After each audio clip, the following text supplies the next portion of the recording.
Ang bilis talaga ng pagdaan ng panahon. Pakiramdam ko lagi ay naroon pa ako sa 2024. Heto nga at patapos na pala ulit ang 2025. Malapit na, ilang buwan na lamang at matatapos na. Kaya pala wala na ulit akong nakikitang nakasilip si Jose Marichan.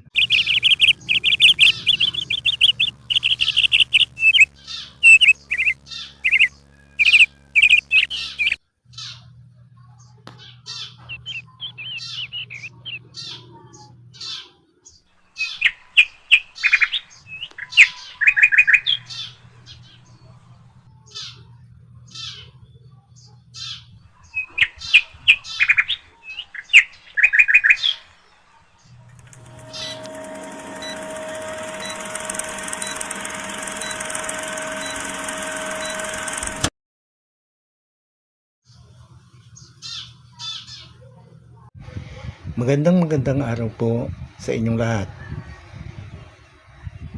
Pasensya na po kayo kung maaabala ko na naman kayo sa kung ano man ang inyong ginagawa. Pero pausap na ho.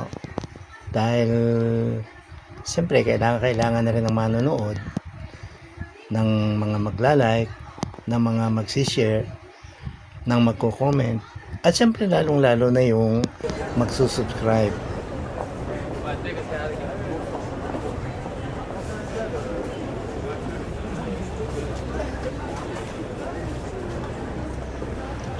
Ariho ay lumang bahay noong unang family naming interview, yung Humarang family. At iniwan na ho nila dahil meron na ho silang maganda at malaking bahay. At wala nang titira din kung kanilang ipaayos. Sana naman po ay medyo magustuhan ninyo aring aking video ngayon. Ariga ho ay dahil nakalipas na pala ulit ang isang masaganang taon, heto at nagsisimula na ulit kaming mag interview ng aming mga nominee para sa Huwarang Pamilyang Batanggenyo 2025. Heto po at ipinost ko dito ang ilan sa mga shots ng tungkol sa aming paghihikap sa mga pamilya na naging nominado sa ating search. Kausap po namin dito ang mayor ng Agoncillo, si Mayor Cinderella Valenton Reyes. Ang nangunguna po sa aming listahan ay ang Humarang family. Sabi po nila sila ay nagsimula din sa pagiging mahirap. Ang sunod hong family ay ang Cabalse family ng Alitagtag, Batangas. Pasensya na kayo at nalimutan ko silang kudakin. Kaya ang aking pinagtiyagaan na lamang ay ang kanilang pagkaganda-gandang pusa. Patunay ho ang napakabait, ay may pagdais pa sa akin Ari sa totoo lamang ay sinususutan ng mika niya pinaalis din sa aking katabi. Pero wala, gusto ho niya talaga din nakaupo. Ari ko'y patatlong araw na ng pag-interview namin sa aming mga nominees. At ari ho ang Kalingasan family from Rosario, Batangas. Yun ng mister ay abogado. At saka yung dalawang anak na naka-uniform ay puro abogado rin. Kaya kung kayo ay may kaso, ay pwede nila silang lapitan. Ang aso hong ari ay tunay na napakaganda sa personal. At masyado kong nagustuhan kaya aking kinudak. Pero tingnan nyo naman at napakamahiyain bagahon na rin dogi na ari. Ayaw bagaho talagang tumingin sa camera. Dito po. Doon muna, sa Kapitolyo kasi yun Pwede po tayo. 1, 2, Oo, alam mo, so natin yung dito na. Sir, sama tayo.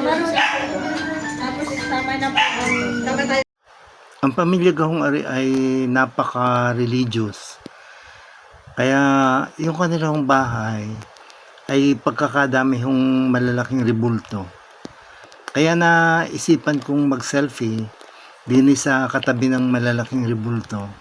Tingnan naman at malalaki pa sa akin ang kanilang mga puon. Ito po yung ikalawang pamilya na aming in-interview nung ikatlong araw. Ang ako family at napakalayo ng kanilang bahay dahil nasa Taysan, Batangas. Marami po silang anak pero ang available lamang ay yung nakaitim at siya po ay attorney. Ito po ang huli naming pinuntahan mula naman sa Conde Itaas, Batangas City, ang Casao family. Nung umalis po kami din ay gabing-gabi na at talaga namang lurok ang ulan at baha na sa daan. Bali lahat po ng nominees ay 8 pamilya pero lilima lamang po ang aking naisama dito dahil liban po ako nung ikalawang araw. Liban po ako nung second day dahil may iba akong natangoang lakad. Kaya nagsabi ako sa committee of the search na hindi ako makakasama ng ikalawang araw na iyon. Naging very interesting po ang bawat interview yung ginawa namin sa iba't ibang pamilya. Pero hindi pa po natatapos ang search na iyon doon. Muli po ay ang walang hanggang pasasalamat ko sa inyong lahat. Maraming salamat po.